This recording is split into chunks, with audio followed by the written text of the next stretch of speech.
The kind of similar issue we saw was when the Kremlin faced the Kursk incursion. Obviously, a lot of battlefield analysts talked about what it meant, for the battlefield situation, but it exposed a major strategic dilemma for the Kremlin, which was the Kremlin needs to protect its border. The Kremlin needs to allocate significant manpower and resources to protect its borders because its borders are not defended. Same situation here. The Kremlin needs to allocate additional resources to actually meaningfully protect its aircraft, and moving it just further into Siberia won't cut it at this point. Hello and welcome to Frontline with me, Philip Ingram. Now, today we're very privileged to be talking to Kateryna Stepanenko. Kateryna, have I got your name right? Yeah, that's perfect. Fantastic. Well, Kateryna is the Russia Deputy Team Lead and Analyst at the Institute for the Study of War, and you're a senior member of the team that has produced the daily Russian offensive campaign assessments since February 2022, and previously covered Russia's preparations for the full-scale invasion of Ukraine. Kateryna, welcome back to Frontline. Thank you. Thank you so much for having me. Now, ISW, I love the reports that you put out on a daily basis. I'm an avid reader of them. And your recent report, I think it was yesterday, the day before, you mentioned that Kremlin officials and the Russian Ministry of Defense announced that on the 8th of June, their forces had reached the Donetsk, Dnipro, Petrovsk Oblast border and are conducting offensive operations into the Dnipropetrovsk Oblast, an oblast that Russia has not illegally declared as annexed. Are they? And I'll go into that in more detail in a moment because I want to get an understanding as to how ISW gets its information. But are the Russians actually doing that at the moment? Yes, we have seen Russian forces reach some settlements that are located in the vicinity of the Dnipropetrovsk Donetsk Oblast. The Russians have been trying to do this for several months at this time, putting an enormous amount of effort, resources into trying to make this largely informational gain of reaching another region's border. This is also simultaneously going on as Russians are trying to conduct offensive operations into Sumy Oblast. And it's likely that Russia is setting up some sort of information conditions to claim additional territorial gains amidst the negotiation process. So essentially kind of what we've seen with the Kherson, Zaporizhia Oblast, Donetsk, and Luhansk Oblast, where Russia quote unquote annex these territories without having fully occupied all four regions.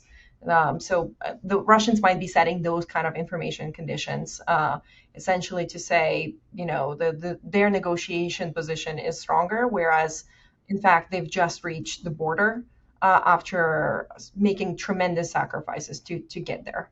Now, when you talk about settlements, a lot of people, and we see a lot of reporting in the press across the West and all the rest of towns and cities been taken. These settlements are actually, what, 2 or 3 houses, and the people have left them a long time ago, and the Russians have destroyed most of the buildings through indirect fire before anyone even gets to them.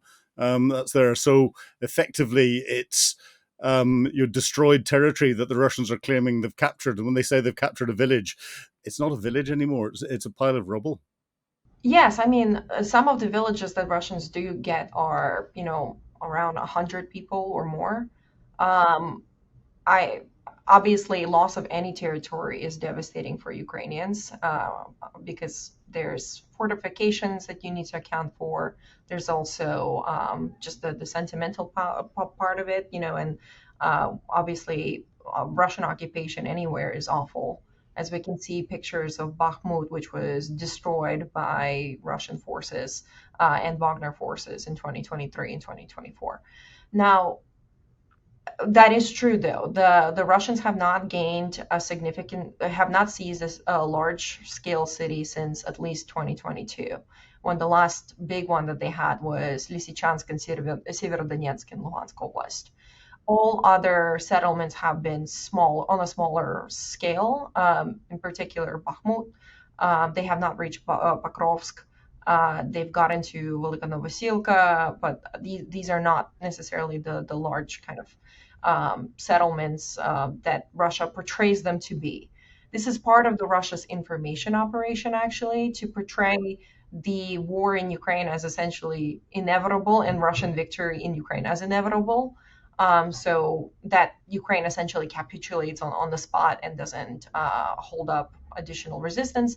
And it's more so actually targeted to the West to say, look, the Russians are advancing at crazy fast rate. They've captured this village. Stop providing aid to Ukraine. And in the past, we actually saw that rhetorical line be successful.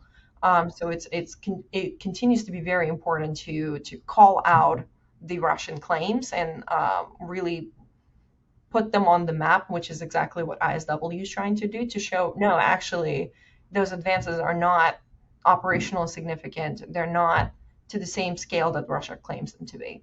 Now, I'm a former military planner and have planned these sorts of operations. One of the things that you can do when you're in a defense in defense, which Ukraine is on the Eastern Front, is you trade space for time. Now, if you're trading space for time and you do nothing with it, you're just giving up territory. But actually, if you look at what Ukraine's doing, it's decimating the Russian stormtroopers. It's causing huge casualties, both in personnel terms, but equipment terms. And it's also buying time for more operational level actions in attacking Russian defense industry, airfields, assassinating generals, logistic supply chains, and everything else. And therefore, from a planning perspective, I think Ukraine is making best use of that time by tying the Russians up at the tactical level on the Eastern Front. And they may have to give a little bit of territory. But actually, when you put it into context from Russia's immediate actions in its illegal full-scale invasion of Ukraine, Ukraine's taken most of the territory back that Russia, or a large percentage of it back, and Russia is nowhere near occupying the territory it did at the beginning. Am I sort of right in my thinking? Yeah, absolutely. I mean, Ukraine was able to repel Russian full-scale attack on Kyiv. That attack aimed to capitulate Ukrainian government, to essentially install a Russian puppet state without having to fight for Ukraine, essentially. That had failed because Ukrainian forces were prepared and Ukrainian forces were able to repel that attack on Kyiv, on its capital. In terms of, Russia is trying to make these marginal gains, and I think their theory of victory in Ukraine is just outlasting Ukraine, and most importantly, outlasting Western support. Because a crucial component in Ukraine's resistance is Western support. Ukraine had ramped up its defense industrial base production. It's improving and innovating its drones, but there's some things that Ukraine still relies on for Western support, in particular air defense systems, which are proving to be crucial day in and day out, as we see the recent strikes on Kyiv, on Rivne, and so on. So the Russian strategy here is they don't really care if they have to make these marginal gains, if they have to sacrifice thousands and thousands of Russians, if they have to give up more divisions full of, tanks and so on, which is kind of what they did for the Battle of Pokrovsk, which effectively culminated at this point. They don't really care because it's the optics. It's creating the optics that Russia can do this and can outlast and can keep making this sort of marginal progress, while we ourselves here in the West can't support Ukraine full all the time, and in an effort to prioritize our own objectives or so on. That's the play here. I think the theory of victory lies within affecting the center of gravity, which the center of gravity for this war lies within London, Washington D.C. It's not on the battlefield. Yeah, well, people who analyze the battlefield and try and work out who's winning or losing by just looking at how much a front line has moved are very naive indeed. The Americans turned around at the end of the Vietnam War and declared that they hadn't lost a single tactical battle, when the Viet Cong turned around and said, "So what?" It wasn't them that won. Now, we're approaching a milestone for the Russians because they're losing between 1,000 and 1,400 troops a day, either dead or severely wounded. And most of the wounded, I've seen reports today, do not get good medical treatment and end up dying. This week, we will hit probably tomorrow, I suspect tomorrow, 1 million Russian casualties. That's according to the Ukrainian Ministry of Defense analysis. Now, the first question is, from an ISW perspective, your reports always come across to me as very balanced and very full of detail. Where do you get your detail from? How long does it take to produce the daily reports? And how do you get through the plethora of disinformation that's coming out from both sides for very obvious reasons? Those are wonderful questions. I mean, I think it's part of our methodology to look at not just Ukrainian sources, but also deeply analyze Russian sources, as well as use commercially available satellite imagery and for to make the best kind of assumption forecast that we can based on the information available in open source. We're very, very committed to maintaining that open source intelligence tradecraft because we were able to show that there's plenty of information in the information space that you can corroborate, that you can explain, that you can compare and kind of analyze.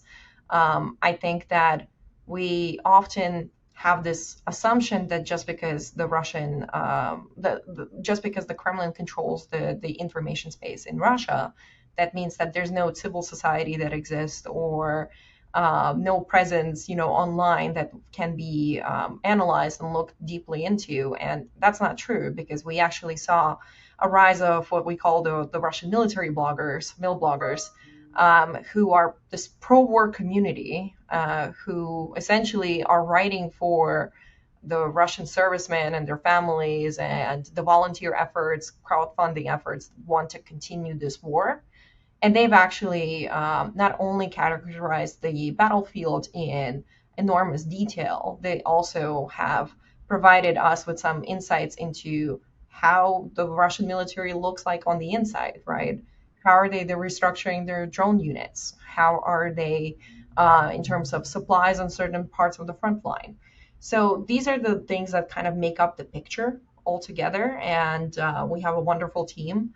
Our team keeps on growing, and as the team keeps on growing, we can process more information and look for more insights. One that I'm going to put out to the audience is that people think that the only good intelligence is stuff that's classified, at the highest levels. Believe me, I've seen intelligence at the highest levels. Open source intelligence is as good, if not in many cases, better than what you get from classified sources. That's just my little rant on it. It's interesting though. You say that the Russian mill bloggers are putting out there. Surely the Russians know that they're giving away detail that can be exploited by the Ukrainians. And as we reach this 1 million casualties milestone, do you think the Russian people are going to realize that, and what sort of effect is that going to have on them? I think the Kremlin is doing a really, really phenomenal job at trying to hide and misinterpret a lot of the casualties and the true cost of this war on the Russian people. Um, some of the ways that they do it is number one, by offering insane amounts of compensation to families of deceased servicemen, going after veterans and providing them with like jobs, and making sure that they're integrated into the Russian society. All of these factors are very important to track because what the Kremlin is essentially doing is avoiding the Afghanistan situation. And what I mean by Afghanistan syndrome situation is when thousands of former conscripts that were forced to go fight in Afghanistan returned, to already decaying Soviet Union that was facing a lot of economic challenges.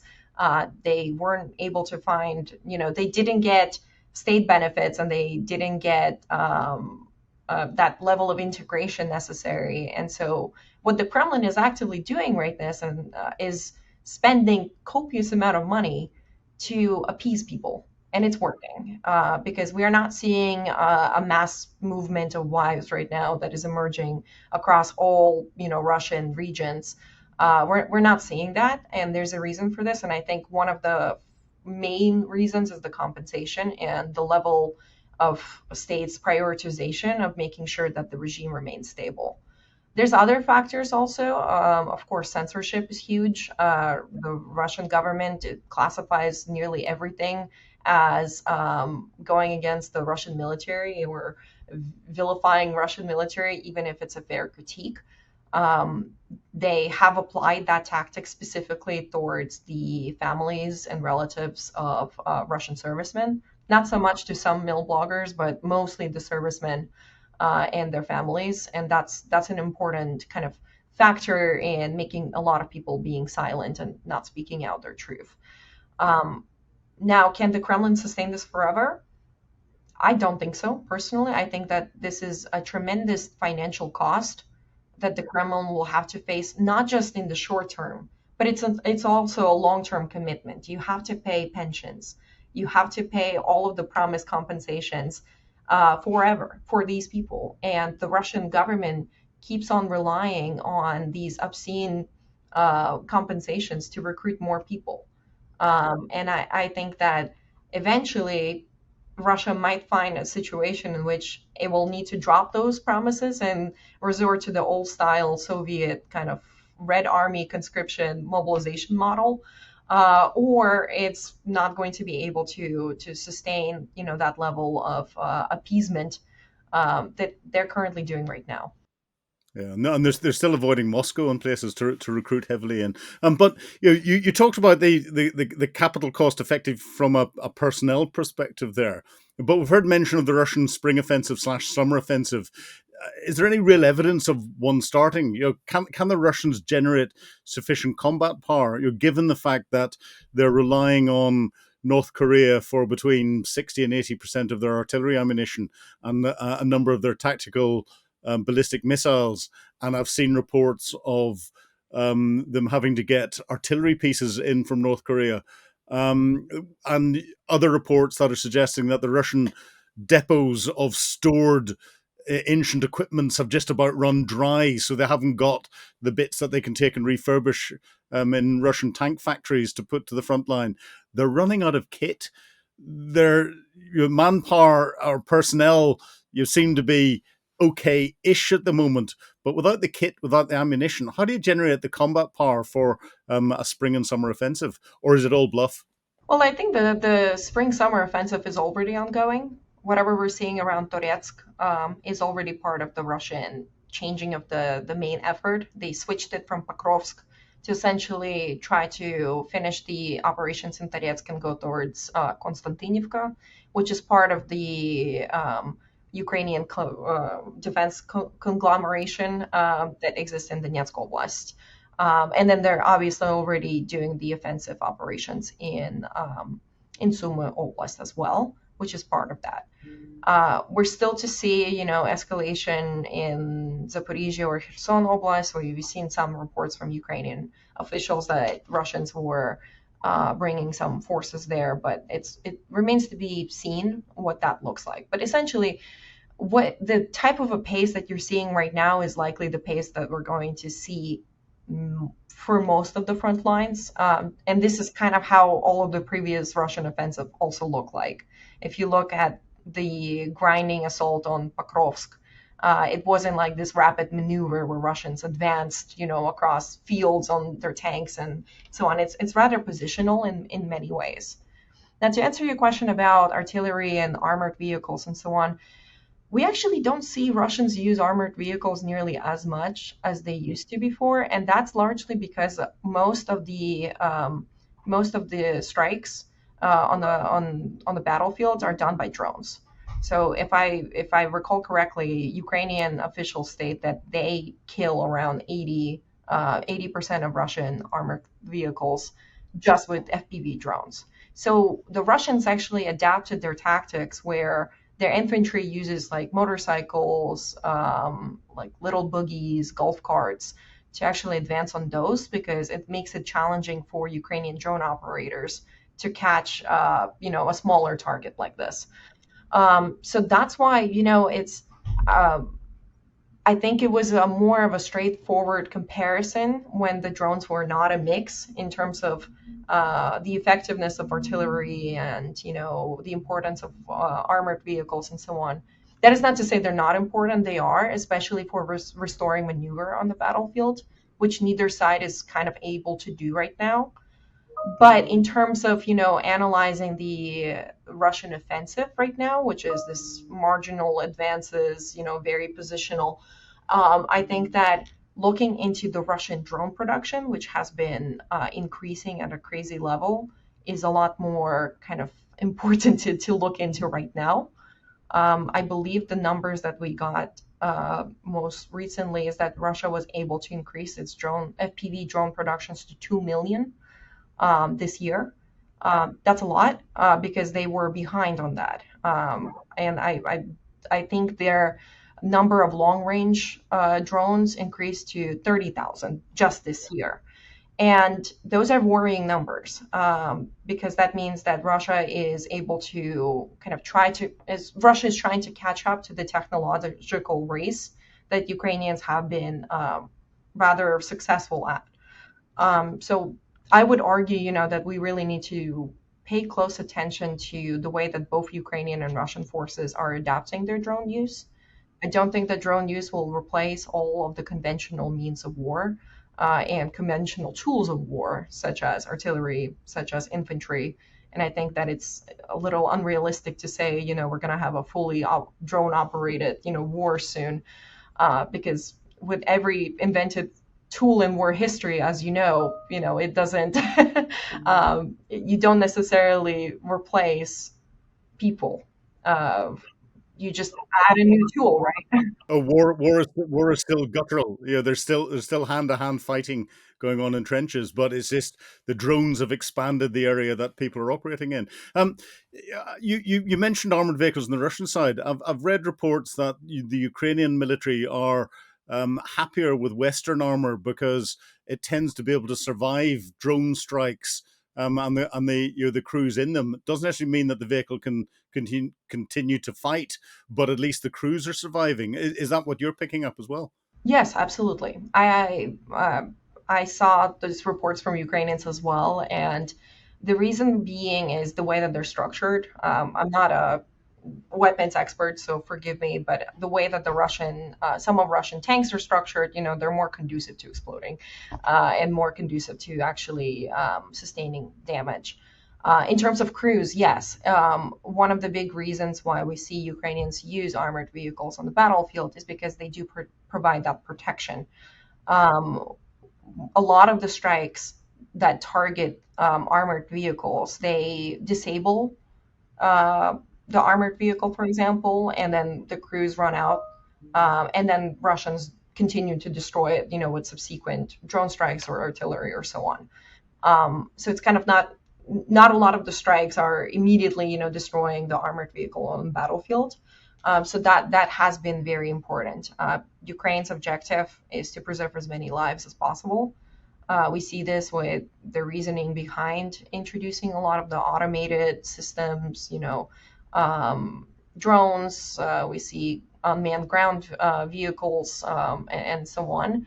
And that reason being is they're trying to preserve as many lives as possible. The weakness in the old Soviet style is where the ammunition is stored. The automatic loaders in Russian tanks have the ammunition stored actually in the main body of the tank. So whenever something explodes in there, all the ammunition goes. In Western vehicles, it tends to be stored in bushels or other areas which are either fireproof or will blow out. And not into the crew compartment. So there's the technical bit on it. I did a bit of armored vehicle design study. But we're also seeing other tactics and stuff. What do you make of the latest Ukrainian tactics with the attacks at this operational level? Operation Spider that we saw. The drone attacks that were hidden in the trucks, but we've also seen, but it hasn't been widely reported, a similar thing with drones in grain compartments on trains that took out almost a regiment's worth of Russian armor moving to the front line on trains. And then we had the audacious attack on the Kirch Bridge. And the continuing attacks against Russian factories and airfields. Do you think those are going to properly influence the path of war? I think Ukrainians are certainly trying to use that as a reasoning to the Kremlin to really come to a negotiating table and make compromises and actually have a decent negotiation position. Um, Ukrainian forces have been able to accomplish such level of operational surprise that I don't think neither Russian forces nor the West had expected from them. And it's truly fascinating to see how Ukraine continues to innovate and think through additional adaptations that Russians have been instituting. One of those is, for example, putting tires on strategic aircraft so that your drones that have machine learning or AI capabilities, they're not able to strike or recognize the aircraft as one of the targets, for example. Um, so I'm truly impressed with the level of the Spider Up operation. I think it's one of the most fascinating accomplishments that Ukrainian forces were able to accomplish during this war. From my perspective, I think there's stalemate at the tactical level in the front line, effectively. Russia is maybe advancing in territory, but it's losing at a huge cost. But I think Ukraine, and you've explained it very well, retains the initiative at the operational level and therefore has got everyone wondering when the next spectacular is going to be and what's going to happen.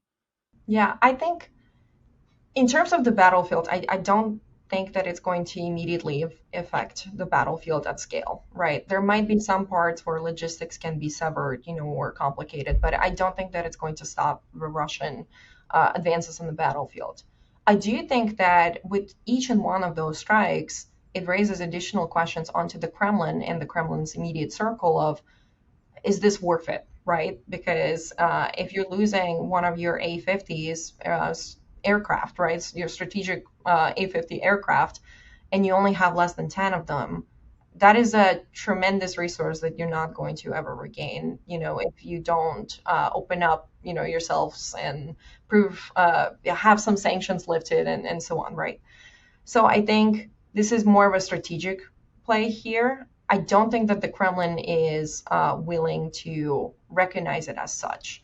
And the reason I say this is we saw the way that the Kremlin responded immediately to the Spider Rope operation. They swept it under the rug. They didn't mention it in the government meeting that Putin had, instead choosing to focus on the derailments in Bryansk and Kursk oblasts. So it's something that the Kremlin doesn't actually want to take on as a lesson and realize, maybe this war actually will cause us a lot more harm than good. The kind of similar issue we saw was when the Kremlin faced the Kursk incursion. Obviously, a lot of battlefield analysts talked about what it meant, for the battlefield situation, but it exposed a major strategic dilemma for the Kremlin, which was the Kremlin needs to protect its border. The Kremlin needs to allocate significant manpower and resources to protect its borders because its borders are not defended. Same situation here. The Kremlin needs to allocate additional resources to actually meaningfully protect its aircraft, and moving it just further into Siberia won't cut it at this point.